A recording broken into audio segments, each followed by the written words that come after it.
Assalamualaikum warahmatullahi wabarakatuh.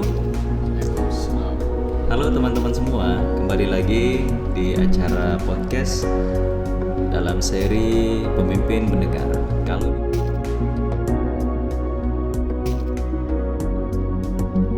Kali ini saya mengundang tamu yang juga istimewa. Beliau adalah partner saya, rekan kerja saya, sekaligus adik kelas saya. Tugasnya tepatnya beliau sebagai tim leader bagian gangguan. Jadi kalau kepala pelayanan gangguan, beliau lah orangnya. Saya perkenalkan, di samping saya Bro Nizar. Siap. Apa kabar brother? Alhamdulillah baik Pak. Nah teman-teman, saya sapa dulu beliau. Nanti kita ngobrol sekitar 10 atau 15 menit saja karena kesibukan saudara saya satu ini jadi sulit saya dapat waktunya. Jadi tadi pun saya menculik beliau. Saya lihat santai-santai di garasi dengan motornya. Saya ajak keliling-keliling kota Watampone dan akhirnya saya hadirkan beliau di podcast ini. Oke, kita ngobrol santai saja brother. Ya. Berapa lama bagi tugas di Bone? Dari tahun 2015 Pak. 2012 ya? Ya. 2015. Sebenarnya beliau senior saya ini karena duluan masuk di Telkom Bone banding saya. Tahun 2015. Dulu Ya. siapa kekandatelnya di sini? Yang pas saya masuk ke kandatelnya itu saya dapat Pak Rahman. Pak Rahman ya, Abdul Pak Rahman ya. Jadi teman-teman yang sempat mendengarkan podcast ini, saya selalu menyapa Pak Haji Rahman adalah Kakanda Telbone.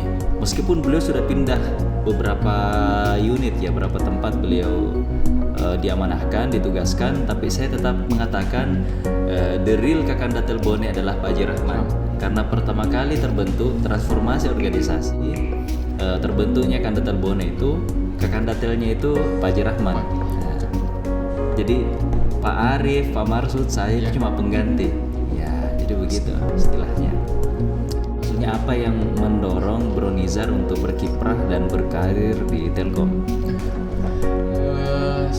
Di awal karir saya kemarin itu di 2013 Pak. Iya. Tepatnya di TA Makassar. Makassar 2013. Iya. 2013 kan TA terbentuk 2012. Nah, pas 2013 itu saya baru lulus SMK Telkom. Nah, di situ ada tawaran rekrutmen di Telkom Akses bagi lulusan SMK Telkom. Jadi saya langsung terima ya. Iya. Tidak ada mumpung ada peluang. Oh ya betul. Jadi teman-teman semua, Bro Nizar ini adalah adik kelas saya. Kalau saya angkatan 10, beliau angkatan 19. 19. Masih satuan lah, satu generasi. Nah, lulus dari SMK Telkom terus masuk di Telkom Akses 2013. Sebelum penempatan di Bone, Iya. tugas tak di Makassar, unitnya apa? Apa tadi? Di Opharsus. Nah, Opharsus itu kalau di militer itu seperti Kopassus teman-teman. Jadi memang tugasnya khusus dan dibutuhkan orang-orang expert di bidangnya. Salah satunya Bro Nizar ini. Nah, cerita dulu.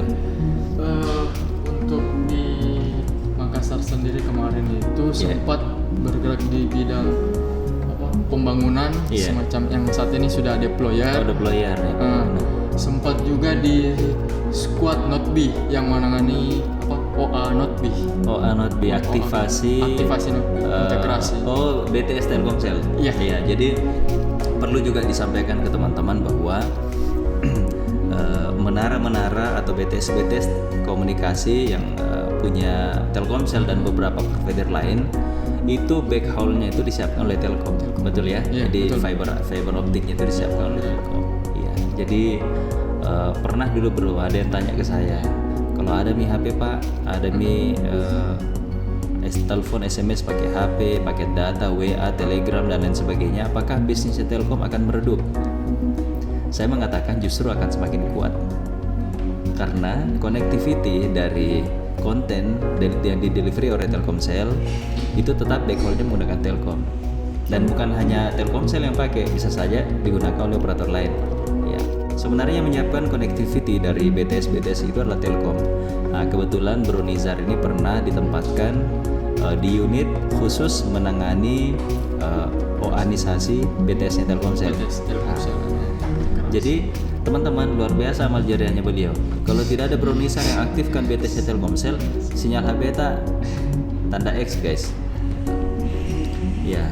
Terus setelah dari unit squad kemana Ki lagi? Saya sempat di EKTP project EKTP Capil Pak. Di Capil, Beberapa kecamatan, mulai di inner sampai di outernya Sulawesi Selatan. Sempat di project EKTP. Lalu setelah itu saya ada semacam tes alam juga setelah itu Bantek di Papua. Wow, keren perjalanan perjalanan karirnya Bro Nizar, karena tadi masuk di Ophatsus menangani case-case yang membutuhkan orang yang expert di bidangnya. Kemudian yang berikutnya beliau pernah ditugaskan tim squad untuk mengawal oanisasi BTS Telkomsel. Yang ketiga pernah mengawal proyek EKTP. Pada akhirnya ditempatkan di Bone. Ya, setelah dari situ tempatkan di Bone sebagai korlap. Oh iya, waktu itu bahasanya korlap ya, supervisor, korlap. Iya. Dan sampai dengan hari ini beliau jadi tim leader. Saya selalu menyebutnya kepala bagian gangguan. Begini pada dasarnya ini kepala bagian kabak ini, kepala bagian gangguan. Kalau Andi Indah saya selalu menyebutnya Andi bukan Kitel Plaza, yang benar itu adalah kepala bagian pelayanan. Jadi kalau ada pelanggan yang mau ketemu sama kepala, berhadapan dengan kita saja, kita kan kepala bagian pelayanan. Oke. 2016 atau 2017 saya sempat datang ke sini, Bro Nizar. Itu pertemuan pertama saya dengan Nizar ya. Iya, Pak. Ya, saya melihat sosok anak yang luar biasa, adik yang luar biasa. Saya tanya siapa ini, kayaknya orangnya kayak lincah-lincah begini. Karena waktu itu masih single. Sekarang masih single kayak? Alhamdulillah sudah. Oh, alhamdulillah. Nah, saya tanya ke Haji Rahman, Haji siapa dia? Nah, dia korlapnya TA. Asuransi waktu itu atau semua perasaan? Merangkap semua. Merangkap waktu itu kan asuransi SB ya. Jadi bagian gangguan pasang baru beliau handle dulu semua. Nanti sekarang baru dipisah-pisahkan. Bicara tentang pekerjaan tak Bro Nizar, pasti ada sesuatu yang dianggap penting atau yang dianggap paling berkesan. Kenapa Bro Nizar dari tahun 2013 sampai sekarang masih mau mengabdi di Telkom, bekerja di Telkom? Semangat apa? Kan di luar banyak tawaran. Artinya Bro Nizar mungkin dengan kapasitas dan kompetensi yang kita miliki di luar itu jauh lebih apa ya? Lebih menjanjikan. Nah, apa kira-kira brother? Kalau dari saya sih, Telkom ini istilahnya sudah BUMN besar di Indonesia. Nah, saya juga hobinya kan bagian IT, oprek-oprek apa itu mau di dunia jaringan atau apapun itu yang berhubungan dengan IT. Itu karena dari situ saya lebih senang di Telkom. Oke, sip. Nah, karena memang passionnya beliau di situ, passion tak di situ kan? Iya. Dan memang beberapa profesi atau bidang pekerjaan di luar sana bisa saja memberikan hal yang lebih baik dari sisi finansial, tapi memang bekerja itu terkadang ada kepuasan tersendiri kalau memang passion tak di situ, lingkungan kerja nyaman. Masalah beban pekerjaan, saya yakin kita dan teman-teman yang ada di Telkom Bone dengan struktur organisasi yang semakin hari semakin ramping, pekerjaan yang dulunya dilakukan oleh sampai 10 orang, akhirnya cuma 1 orang yang kerjakan. Jadi saya juga selalu mengajak teman-teman untuk berusaha menyeimbangkan. Jadi apa istilahnya? Work life balance, gitu ya? Begitu ya Kak ya?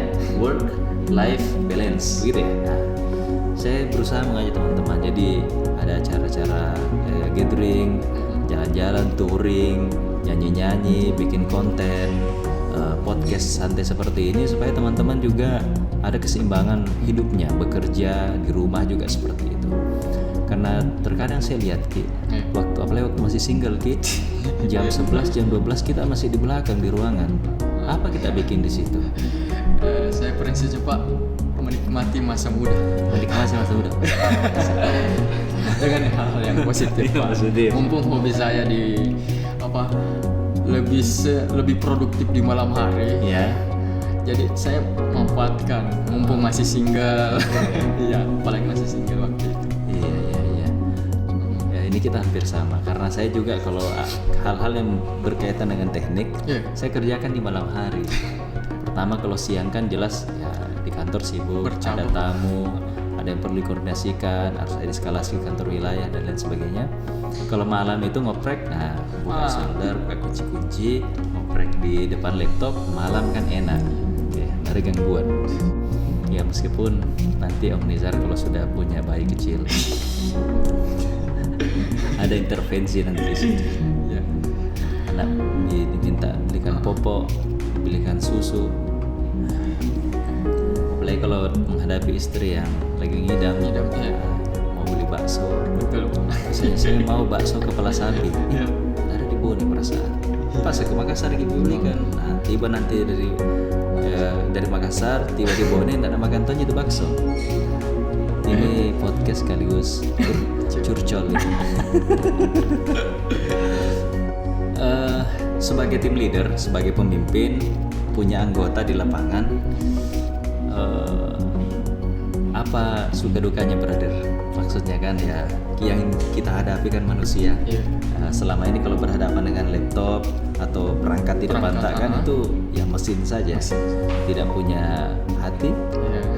Tapi kalau berhadapan dengan anggota tak kan manusia. Bagaimana cara menghadapinya? Kalau saya sih lebih ke lebih anggap mereka teman, sahabat. Saya rangkul mereka, saya rangkul karena apalagi kan bisa dibilang ini yang sekarang jadi di bawah saya, menjadi anggota personil saya. Dulunya mentor saya waktu magang di sini. Dia yang sebagai guru saya di sini. Begitu waktu ya. Saya magang di Bone ini sekaligus guru saya. Jadi satu sisi saya hargai mereka sebagai orang tua, satu sisi harus tegas juga sebagai pemimpin. Jadi ada hal-hal atau kondisi di mana saya harus ngegas. Ya tegas. Ngegas. Dan ada satu kondisi lebih santai lah begitu. Pernah ada clash? Pernah ada clash atau? Kalau clash sampai saat ini nggak ada. Aman saja ya. Iya. Seru memang di bidang kerjaan kita ini. Kenapa? Karena kita dihadapkan dengan KPI, dengan standar performansi. Karena ada beberapa parameter yang harus kita penuhi. Di sisi lain dia adalah saudara kita, abang kita, bahkan mungkin orang tua kita. Karena memang di tempat kita bekerja, perusahaan kita salah satu BUMN yang mengedepankan core value. Core value BUMN kita kan akhlak. Jadi pertama kita harus amanah. Jadi saya juga berharap Bro Nizar sebagai rekan kerja saya di kantor bisa menegur saya ketika ada hal-hal yang tidak sejalan dengan prinsip-prinsip value yang ditetapkan oleh perusahaan. Kemudian saya juga senang ketika Bro Nizar ini bisa meningkatkan kompetensinya di luar jam kerja, karena memang kita Telkom ini seakan-akan ya kita bekerja 1 kali 24 jam. kita harus mengawal dan menjaga performansi layanan ya di luar. Jadi kadang tengah malam pun kita sering mendapatkan notifikasi ada gangguan. Bahkan saya sering-sering juga menelpon Bro Nizar, brother lihat dulu ini, kayaknya down ini note kita satu ini. Nah itulah. Tapi ternyata di sela-sela kesibukan Bro Nizar dan kawan-kawan tetap meningkatkan kompetensinya lewat pelatihan e-learning dan kolaborasi. Kan tentunya kolaborasi ini bukan hanya antar Om Nizar, Bro Nizar dengan anggota timnya, tapi dengan unit lain. Nah, pernah enggak kira-kira Bro Nizar punya masalah yang kira-kira masalah ini saya sumbernya bukan dari timnya, tapi dari pelayanan misalnya, atau dari dukungan yang di atas di wilayah atau di area? Bagaimana membangun kolaborasi antara kita kan hanya mengatur di belakang, sementara di depan juga harus dilayani. Nah, bagaimana cara mengaturnya? Biasanya Pak, fokusnya kan di customer experience. Jadi kadang saya koordinasi langsung dengan TL di Plaza dan menjaminkan ketika ada gangguan atau gamas, saya langsung meminta laporan-laporan yang masuk, walaupun mau ada tiket tanpa tiket, untuk langsung menghubungi pelanggannya, entah itu melalui WA ataupun telepon langsung carry. Jadi ada beberapa opsi yang saya lakukan untuk supaya pelanggan tidak merasa diabaikan juga, karena kan pasti semua manusia mau peka peduli. Harus dapat mau perhatian. Jadi untuk intinya customer experience dapat lah. Keren. Dari sisi pelayanan begitu. Ya, good kawan. Karena customer experience ini menjadi panglima. Ya, karena itu citra kita di luar, sebagai citra kita di luar juga. Oke, betul. Terima kasih brother. Saya sangat banyak dibantu oleh Bro Nizar ini terkait customer experience. Oke, kita break sejenak. Kita ngopi. Oke, jadi saya dikasih oleh-oleh nih brother. Saya dikasih oleh-oleh dari CEO Ambiso Coffee. Saya dikasih oleh-oleh dan saya tidak tahu cara menyeduhnya. Jadi yang pertama saya ajak Bro Nizar sebagai narasumber. Yang kedua saya minta dibantu buatkan kopi. Ya.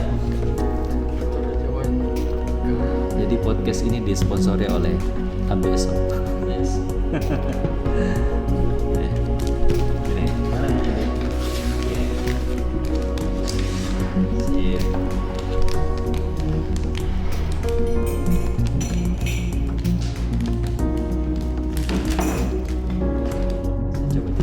Katanya sih enak nih puluh-puluh. Semua enak tapi ya tergantung dari cita rasa kan. Kebetulan saya dan Bro Nizar ini penggemar kopi. Oh begitu caranya. Terus langsung ngisi dulu. Tapi ini langsung pelan.